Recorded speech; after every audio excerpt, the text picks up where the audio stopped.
কণ্ঠ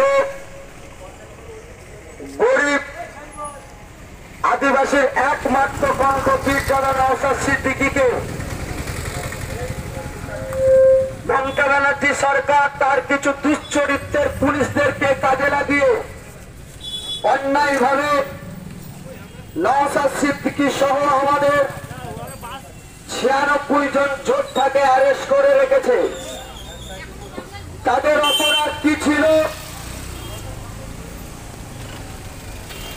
দেশ বিরোধী সরকার নরেন্দ্র মোদী সরকার 2025 ওয়াকফের কালা কানুন তৈরি করে মুসলমানদের বাপ দাদা 14 পুরুষের ওয়াকফ সম্পত্তি লুটতে যাচ্ছে। সেই ওয়াকফ সম্পত্তি বাঁচানোর দাবিতে নওশাদ সিদ্দিকী যখন রাস্তায় নেমেছে, মোদীর দরদের ফুল মমতা ব্যানার্জির বুকের